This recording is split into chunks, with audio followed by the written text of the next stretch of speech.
Le monde grec à l'époque classique, de 500 à 323 avant Jésus-Christ, par Patrice Lebrun. Quatrième édition. Chapitre 2. La période de l'hégémonie athénienne, de 479 à 431.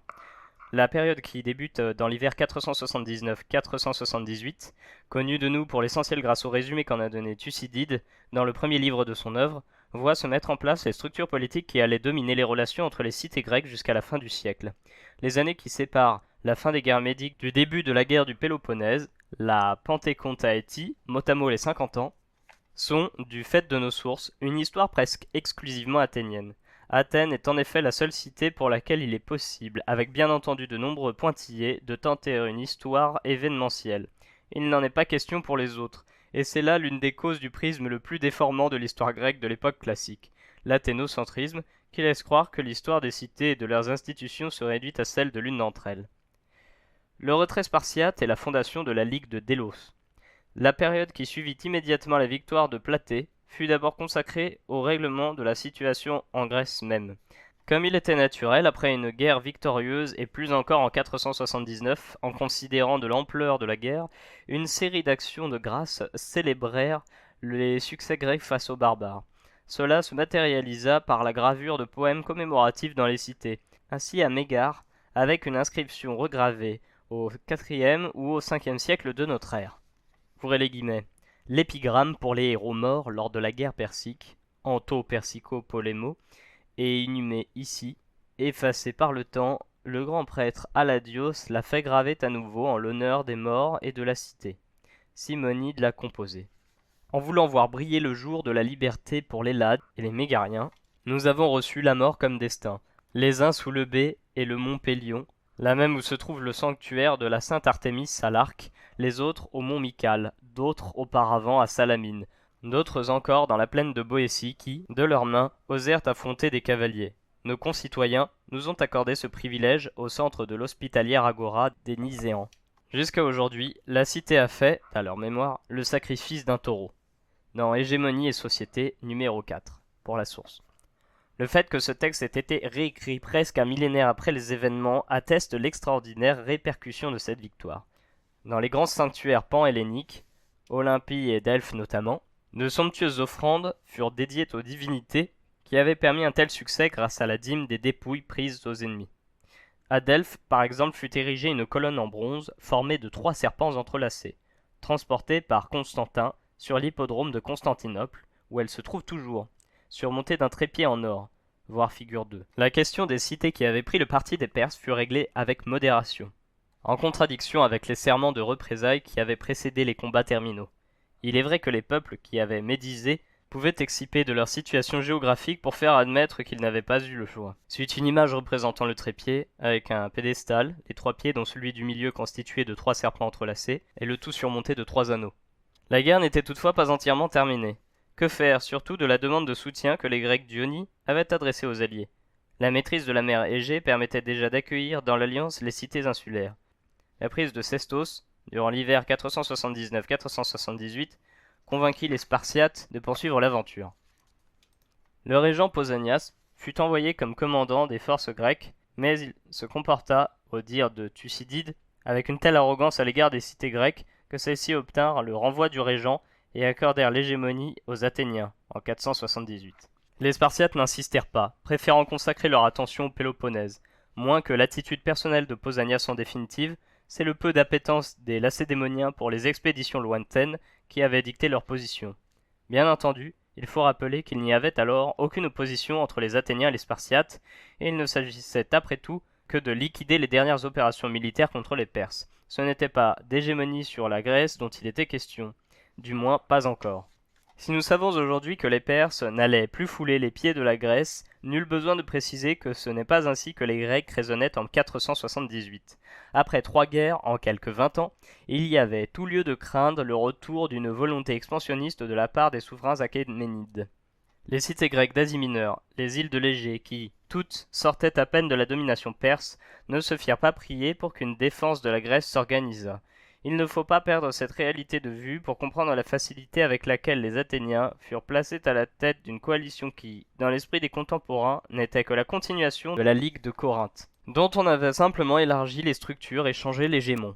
l'Athénien Aristide, qui faisait partie de ces ostracisés des années 480, rappelé devant l'imminence du danger perse, fut chargé de calculer la part de chacun des alliés à l'œuvre militaire commune en fonction des richesses des cités, tâche dont il s'acquitta avec une équité reconnue de tous, et le tribut d'Aristide fut, les décennies suivantes, le symbole idéalisé d'une hégémonie acceptée.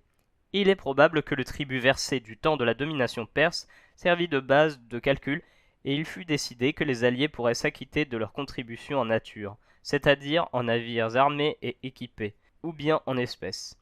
Que, après 450, il n'y ait plus que 3 grandes îles, Samos, Chios et Lesbos, continuant à faire campagne auprès des Athéniens, ne signifie évidemment pas que seule une infime minorité avait choisi ce système de contribution dès l'origine.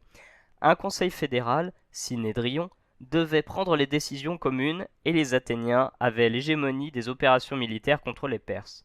En contrepartie, les alliés étaient reconnus libres et autonomes dans la Ligue, bientôt appelée Ligue de Délos, puisque le trésor fédéral était déposé dans l'île d'Apollon. Guerre contre les Perses, transformation des objectifs de la Ligue et dégradation progressive des relations entre Athéniens et Lacédémoniens sont 3 mouvements qu'il est assez facile de séparer tant est grande l'imbrication des différents phénomènes. Si pour la clarté de l'exposé nous allons être amenés à analyser ces 3 domaines consécutivement, il ne faut pas perdre de vue cette simultanéité.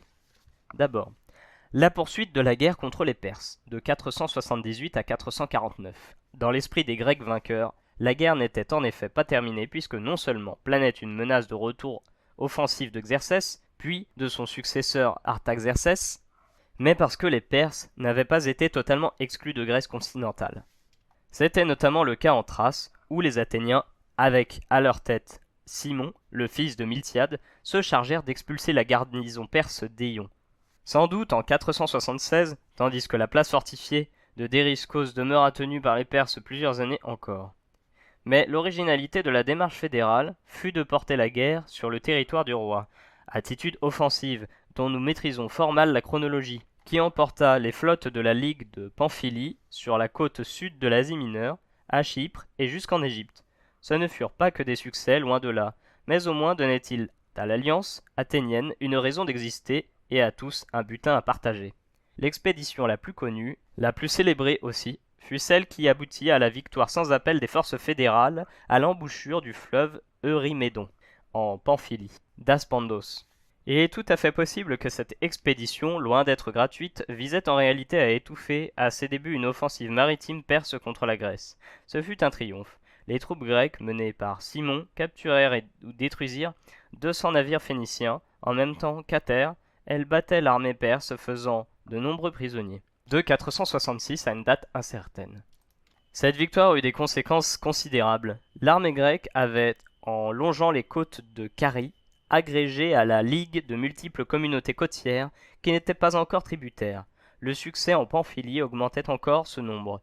Enfin, le butin pris sur les Perses, considérable, justifiait un peu plus aux yeux des alliés leur présence au combat et les pertes infligées à la marine phénicienne. De même que la possession de zones aussi avancées que la Pamphylie littorale mettait la mer Égée à l'abri d'une offensive pour longtemps. Mais les Athéniens et leurs alliés ne se contentèrent pas de cet avantage. Profitant des soubresauts liés à la mort de Xerxès en 465, les Athéniens et leurs alliés menèrent une expédition vers Chypre. Ce n'était pas nouveau. En 478, Pausanias en avait déjà dirigé une, dans le but affiché de libérer de la domination perse les cités grecques de l'île. Avec cette expédition coïncida l'appel à l'aide d'un prétendant au trône d'Égypte, le Libyen Inaros, qui demanda des troupes pour secouer le joug perse en 460, et les Athéniens acceptèrent de soutenir le prétendant, sans que l'on sache exactement si tous les navires grecs furent déroutés vers l'Égypte ou seulement une partie d'entre eux.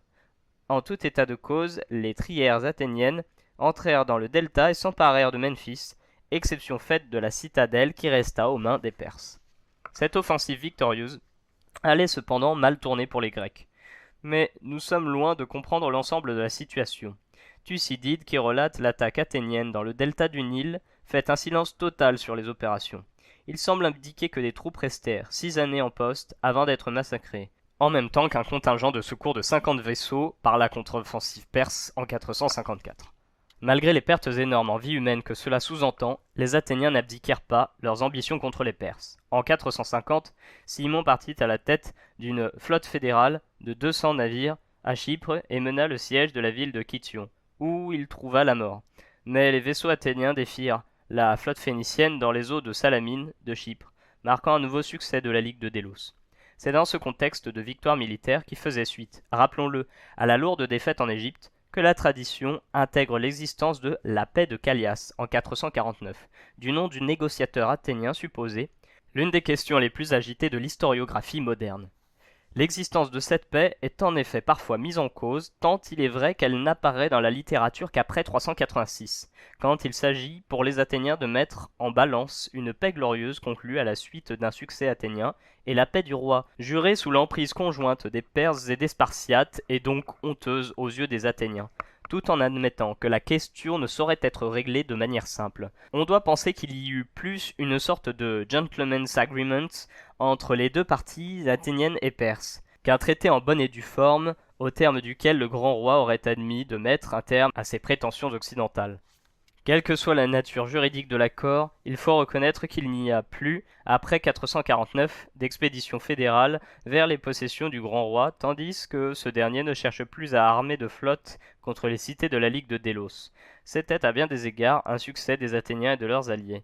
Succès qui, cependant, remettait en cause l'existence même de la Ligue. À quoi bon, en effet, maintenir une confédération militaire contre un ennemi désigné dès lors que cet ennemi a disparu? Si la paix de Callias, conservons-lui ce nom, par simplification, n'a pas créé les tensions visibles à ce moment-là dans la Ligue, elle ne pouvait que les exacerber. De l'alliance à la domination, l'évolution de la Ligue de Délos. Thucydide a, dès le 5e siècle, marqué une évolution de la Ligue de Délos et des membres qui la composaient. Pendant que croissait la puissance d'Athènes, les alliés passaient du rang de compagnons de combat contre les Perses, Symachoa, à l'état de sujets soumis à la volonté impérialiste d'Athènes, Hippékoi. Ce jugement de Thucydide ne prête guère à discussion, mais les modernes se sont séparés sur la date de cette transformation. Et sur ce point, Thucydide n'est pas un guide exclusif, car nous avons conservé tout un dossier épigraphique évoquant les relations d'Athènes avec ses alliés, dossier essentiel qui nous aide à voir un peu plus clair dans des aspects qui n'intéressaient pas l'historien athénien, mais dossier irritant en raison de l'état de la plupart des stèles. Beaucoup, en effet, sont brisés, effacés et surtout mal datés. L'écart de datation des inscriptions va parfois jusqu'à un quart de siècle et les spécialistes de l'Empire athénien divergent donc sur l'interprétation à donner à ces textes. Affecter à une inscription contenant des clauses de type coercitif à l'encontre d'une cité alliée, les années 450-440, c'est montrer que l'hégémonie athénienne est par nature impérialiste. En abaisser la date aux années 430-420, c'est laisser entendre que la guerre seule a contraint les Athéniens à resserrer leur domination sur le monde égéen. Toute l'interprétation de la Ligue de Délos, on le voit, en dépend. Disons toutefois, sans que l'on puisse en tirer un argument sur le fond, que majoritaires sont ceux parmi les historiens qui pointent du doigt les responsabilités athéniennes dans la transformation de la Ligue, de ses objectifs, de son fonctionnement. Mais l'accord ne se fait pas parmi eux sur une date charnière.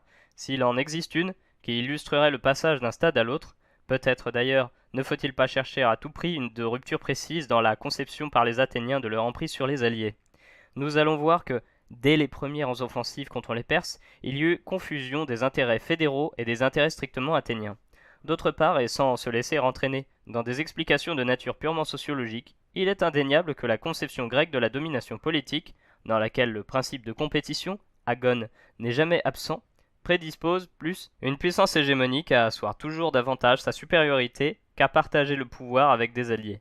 Il existe une culture grecque de la domination et de l'hégémonie.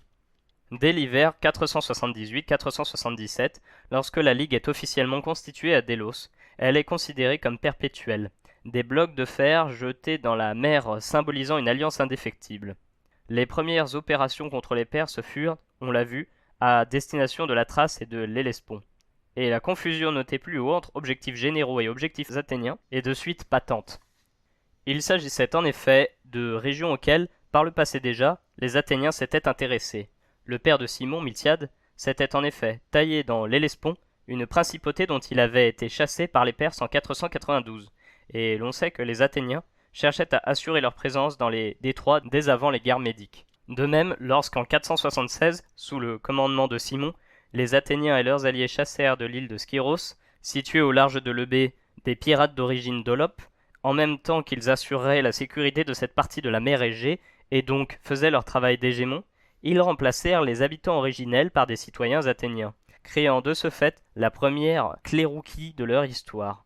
Cimon, qui dirigeait l'expédition, eut même le bonheur de découvrir des ossements très vite attribués au héros Thésée, le premier roi d'Athènes, mort dans l'île selon le mythe, ce qui légitimait en quelque sorte la possession de l'île par les Athéniens.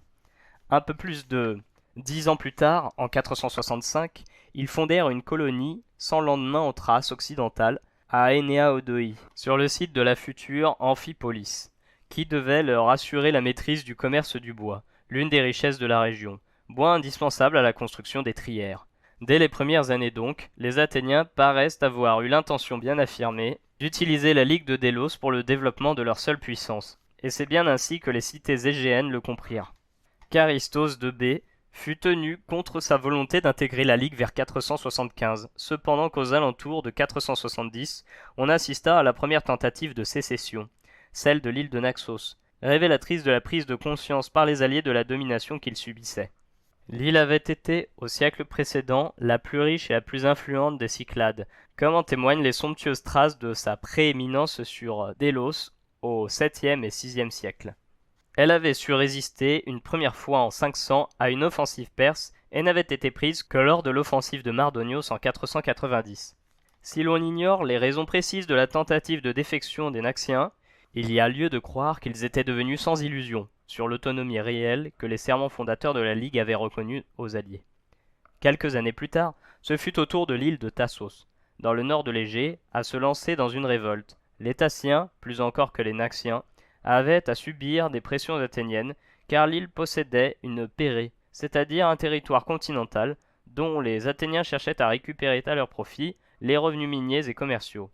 La guerre dura 2 ans, au cours desquels les Tassiens espérèrent l'appui des Spartiates, mais ceux-ci, en prise avec un terrible séisme et la révolte subséquente des Ilotes, ne purent les secourir, à supposer qu'ils en aient eu l'intention et les moyens matériels, ce qui reste à prouver. Aux révoltés malheureux, les Athéniens n'accordèrent guère de pardon. Tout ce qui faisait la puissance de la cité, et était donc une menace directe pour les Athéniens, était détruit. L'enceinte fut rasée, la flotte de combat confisquée. Naxiens et Tassiens devenaient donc tributaires, soumis aux tribus, Phoros, et non plus aux alliés libres. D'autres défections, jamais couronnées de succès, se produisirent dans la seconde moitié du siècle, comme celle des cités de la proche Eubée en 446 ou de Samos en 440, pour ne parler que des plus importantes, et de celles qui mobilisèrent un grand nombre de combattants athéniens et alliés, puisqu'aussi bien ceux-ci étaient requis pour mater les récalcitrants.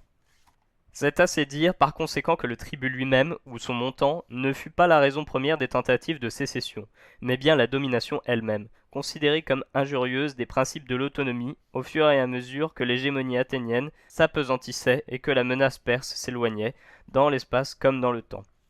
Aussi, l'idée souvent développée selon laquelle le transfert en 454 du trésor fédéral, originellement déposé dans le sanctuaire d'Apollon à Délos, marquerait une évolution sensible dans les relations entre Athènes et les alliés, semble-t-elle un peu arbitraire.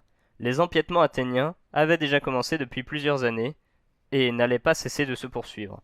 C'est surtout aux yeux de l'historien moderne que cette date forme une césure, puisqu'avec le transfert du trésor sur l'acropole d'Athènes, lorsqu'il fut terminé dans le Parthénon, débute la série des inscriptions rappelant les versements annuels des alliés. Ces grandes inscriptions, connues sous le nom générique de liste du tribut athénien, représentent en réalité le versement, au titre des prémices déposées en offrande à la déesse Athéna, du 1/60 du tribut. Ce qui revient à dire qu'il nous suffit de multiplier par 60 le montant des versements enregistrés pour connaître celui du phoros réglé par chaque cité. Malgré un évident état de délabrement pour une grande partie d'entre elles, ces listes nous permettent d'apprendre que, à part quelques modifications sans doute explicables par des raisons locales inconnues de nous, le phoros n'a pas augmenté entre 454 et 425. Lorsque nous le verrons, la situation financière nouvelle de la guerre du Péloponnèse amena les Athéniens à presque tripler l'imposition réclamée aux alliés. Le tribut, au-delà de son montant en argent, avait aussi une valeur recognitive, de l'infériorité des alliés sujets. À partir de 454, lors des grandes Panathénées, les alliés venaient d'apprendre de leur maître le montant auquel ils seraient astreints pour les 4 années à venir, et, tous les ans, ils devaient apporter eux-mêmes la somme due, qui était présentée devant les Athéniens réunis pour l'occasion dans le théâtre de Dionysos. Mais c'est en dehors du strict cadre de ces versements que s'exerça la tutelle de plus en plus forte des Athéniens.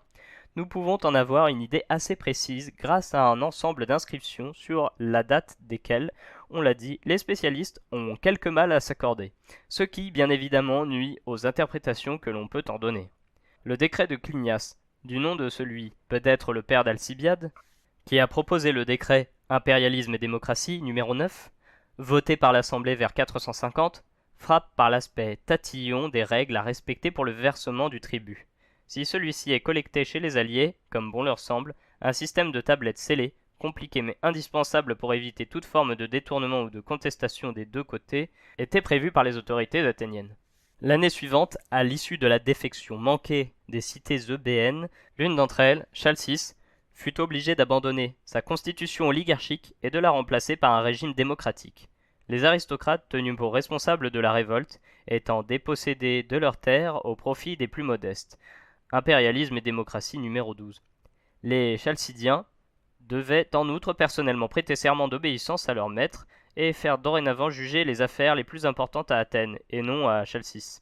Vers la même époque, mais la date est discutée et il peut être légitime d'en abaisser la rédaction jusqu'au début de la guerre du Péloponnèse, le décret de Clercos impose aux cités alliées de n'user désormais que de monnaies athéniennes.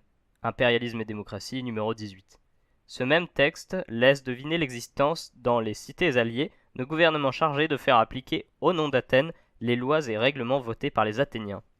Ce n'était plus seulement leur relation avec l'extérieur que les alliés avaient abandonnée, cette affaire-là date des débuts de la Ligue.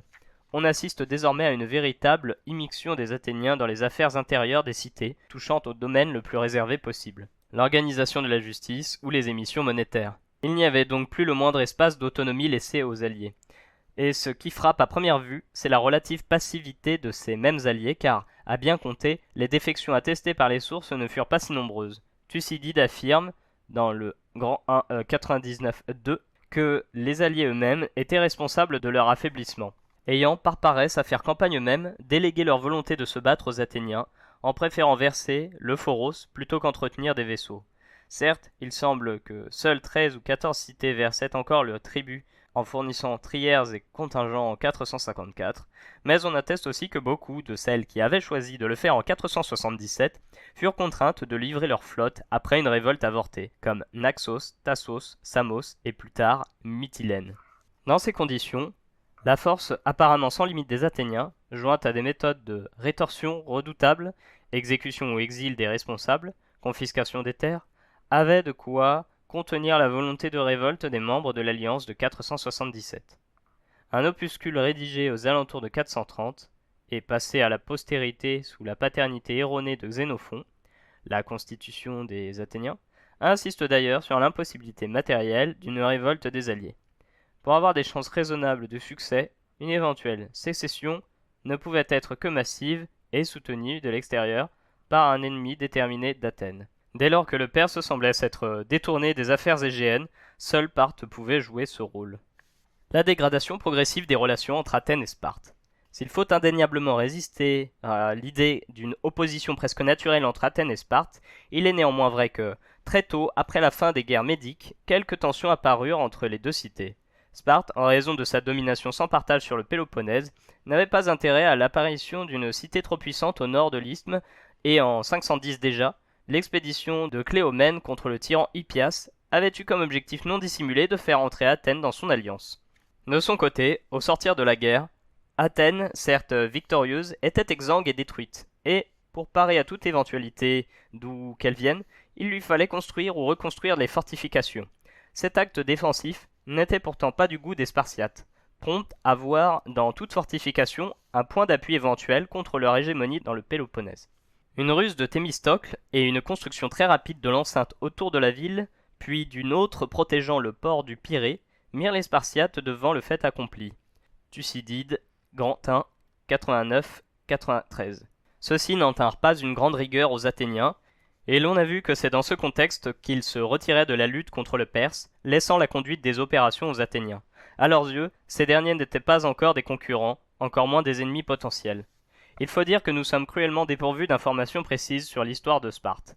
Le refus de toute expédition lointaine, matérialisé par l'élimination de celui des Spartiates qui avait tenté de faire accepter cette politique, le régent Pausanias, présente l'image d'une cité repliée sur son Péloponnèse pour assurer la paix à l'intérieur de ses frontières et la domination des citoyens. Les semblables, plus que les égaux, rendent mieux compte du grec amoioi sur des inférieurs, notamment les Ilotes, population autochtone asservie collectivement en Messénie durant l'époque archaïque et en révolte larvée contre leurs maîtres. Les Athéniens ne cherchèrent d'ailleurs pas à soutenir dans ces premières années le moindre mouvement d'opposition dans le Péloponnèse, et ce sont peut-être des tentatives jugées hasardeuses dans ce sens qui motivèrent l'ostracisme du vainqueur de Salamine, Thémistocle, vers 471-470. Ce dernier n'abdiqua pas tout espoir de contrecarrer la domination de Sparte, puisqu'il se réfugia à Argos, vieille rivale de Sparte, en suscitant la sécession de certaines cités alliées telles Thégée. Mais officiellement, les deux cités ne faisaient pas d'action l'une contre l'autre et aucun membre de la Ligue de Délos, en passe de se révolter, n'obtint le moindre soutien spartiate. C'est un soulèvement des Ilotes consécutif à un violent séisme en 464 qui amena les premières dissensions entre Spartiates et Athéniens. Ne parvenant pas à venir à bout de l'insoumission ilotique, les premiers demandèrent le soutien de troupes athéniennes. Conduit par Simon, dont les sentiments philo-laconiens n'étaient pas à démontrer, son fils s'appelait Lacédémonios, 4000 hoplites arrivèrent dans le Péloponnèse, mais bien vite les Spartiates, effrayés par l'esprit révolutionnaire, Néotéropoïa, c'est-à-dire plutôt esprit novateur, mais qui, pour un grec, revient au même, des Athéniens, selon Thucydide, Grand 1, 102-3, qui manifestèrent peut-être plus de compréhension pour les Ilotes de Messénie que pour les Spartiates, renvoyèrent sans explication le contingent athénien, en 462-461. Ce camouflet fut le point de départ d'une défiance réciproque qui n'allait pas tarder à se muer en animosité. De plus, l'envoi d'Hoplite sous Simon, qui emmenait avec lui les Athéniens les plus favorables à une conception aristocratique du pouvoir, permit, on le verra plus loin, le vote des réformes d'Éphialtès, enlevant à l'Aréopage, l'antique conseil de la cité, l'essentiel de ses prérogatives politiques. Même s'il s'agit de conséquences internes à la cité, l'ostracisme subséquent d'un Simon favorable à une alliance avec Sparte et le chemin vers une cité plus démocratique contribuèrent à creuser un peu plus le fossé entre Athènes, en mouvement perpétuel pourrait-on dire, et Sparte rigidement conservatrice. La date de 462-461 est une date essentielle dans les relations entre Athènes et Sparte, et leurs confédérations respectives, c'est-à-dire pour l'ensemble du monde grec balkanique. Les Argiens se rapprochèrent des Athéniens, espérant par là rompre un isolement né de leur neutralité durant les guerres médiques, en même temps que les Mégariens en conflit avec les Corinthiens pour des problèmes frontaliers. Mégare, comme son ennemi Corinthe, avait la particularité de disposer d'un territoire donnant sur la mer Égée à l'est, le golfe de Corinthe à l'ouest. Les Athéniens occupèrent le port occidental puis participèrent à la fortification des deux ports et à la création de longs murs protégeant la ville et barrant l'isthme d'est en ouest. Cette nouvelle alliance pouvait laisser espérer aux Athéniens une expansion vers l'ouest, jusqu'alors chasse gardée des Corinthiens. Ce qu'ils firent d'ailleurs de suite, puisque vers 458, ils s'emparèrent de Neoptacte, ville située sur la rive nord du golfe de Corinthe, et y installèrent les Ilotes messéniens, exilés après l'échec de leur révolte. Les Athéniens portèrent également leur offensive contre des cités maritimes alliées de Sparte dans le golfe saronique, sans doute pour conforter leur alliance avec Argos. C'est surtout Égine qui fut l'objet de la vindicte athénienne. Égine, vieille rivale commerciale depuis le siècle précédent, et dont un dicton attribué à Périclès voulait qu'elle fût une taie dans l'œil du Pirée. Après une bataille navale et un siège de 2 ans, de 459 à 457, l'île fut contrainte de raser ses murs, de livrer sa flotte et de se soumettre aux Phoros. Pour bien comprendre la situation de guerre que connaissait alors Athènes, il faut se souvenir que, en même temps qu'elle assiégeait Égine et défendait avec succès Mégare contre des offensives corinthiennes, elle entretenait depuis quelque temps un corps d'armée en Égypte, et comme si cela ne suffisait pas, un troisième front s'ouvrit, dans lequel Sparte fut directement impliquée. Un obscur conflit en Grèce centrale amena l'intervention d'un contingent spartiate qui, sur le chemin du retour, affronta une phalange athénienne en Boétie, envoyés au-delà des frontières peut-être parce que l'on craignait une invasion de l'Attique. À Tanagra, durant l'été 457, les Spartiates vainquirent les Athéniens, sans que ce combat soit définitif. En effet, quelques semaines après, menés par le stratège Myronides, les hoplites athéniens battaient les Boétiens, menés par les Thébains, à Oinophyta, en même temps que les Argiens battaient un contingent péloponnésien à Oinoa. L'été se terminait sur un succès athénien, mais la multiplication des opérations militaires autour de l'Attique créait une situation dangereuse pour Athènes et l'intégrité de son territoire.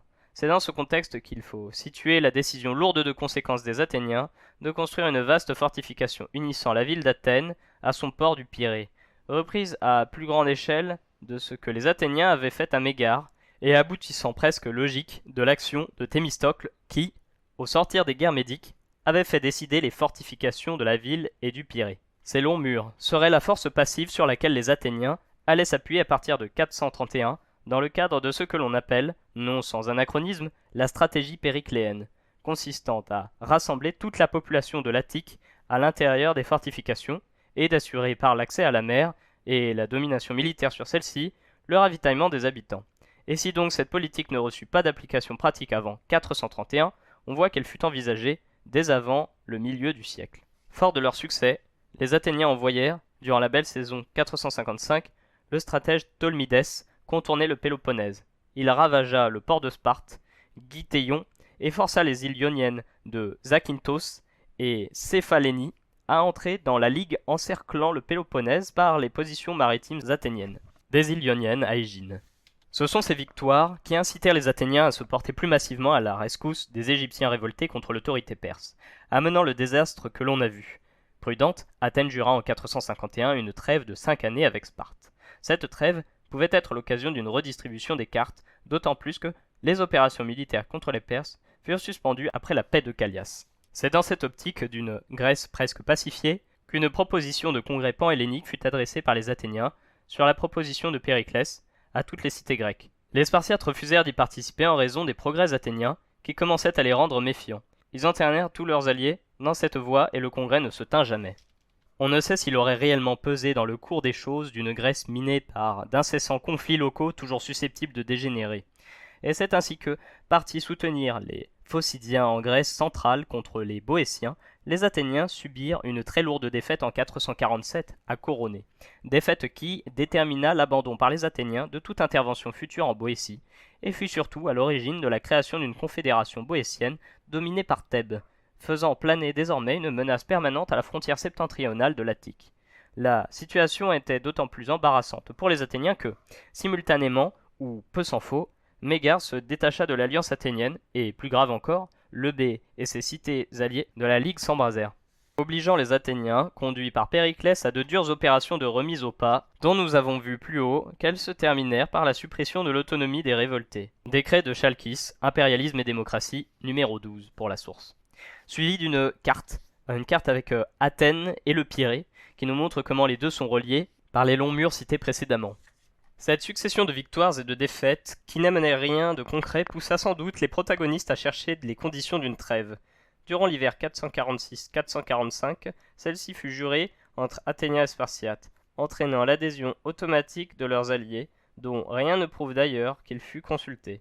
Les conditions du traité étaient équilibrées. Les Athéniens restituaient les points de contrôle qu'ils avaient, au fil de leurs expéditions, fortifiés dans le Péloponnèse, cependant que les Péloponnésiens reconnaissaient aux Athéniens la possession de Naupacte et l'entrée d'Égine dans la Ligue de Délos, chaque cité s'interdisant de s'immiscer dans les affaires de la confédération voisine, mais il était permis à une cité neutre, en 446, d'intégrer le système d'alliance de son choix, disposition qui devait, on s'en doute, favoriser à terme quelques tensions.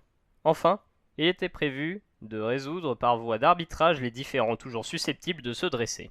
Même s'il ménageait les dispositions des deux grandes cités, ce traité de 446-445 était toutefois à l'avantage d'Athènes, dont l'empire était reconnu par Sparte, qui s'engageait à ne pas intervenir dans une éventuelle guerre de succession, ce qu'elle n'avait jamais fait jusque-là.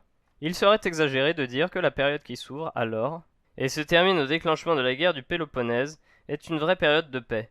Si Diodore de Sicile éprouve le besoin de dire que, durant l'année 442-441, les Grecs connurent une année inhabituelle sans aucune guerre, Grand 12, 26-2 pour la source, C'est d'abord pour marquer l'aspect exceptionnel d'une brève période. Ensuite, parce que l'année suivante devait s'ouvrir avec la révolte de Samos. 2 années de guerre qui allaient ébranler l'empire athénien.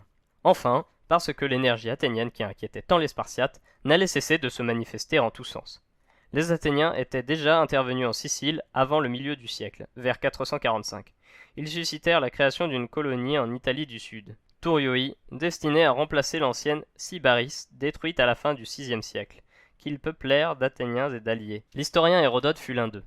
Puis en 433-432, ils passèrent une alliance avec Région, cité italienne située sur le détroit de Messine, et les Ontinois de Sicile. Sources M et L 63 et 64. Dans le nord, vers 445, les Athéniens envoyèrent une colonie sur le Styrmont à Bréa, dans cette trace qui avait toujours été au centre de leurs préoccupations. Impérialisme et démocratie, numéro 14. Avant que, quelques années plus tard, soit fondée sur un site stratégique de meilleure valeur, la cité d'Amphipolis, en 437. Rien de tout cela n'était contraire au traité juré avec Sparte, mais tout concordait pour faire d'Athènes une cité qui ne semblait effrayer aucune perspective. Même les plus inimaginables, surtout lorsqu'on met en parallèle la prudence, pour ne pas dire plus, de sa concurrente. Et, sans que l'on puisse encore parler de tenaille pour Sparte, la vigueur tous azimuts de l'Empire athénien annihilait un équilibre des forces que la paix de 446 avait prétendu restaurer.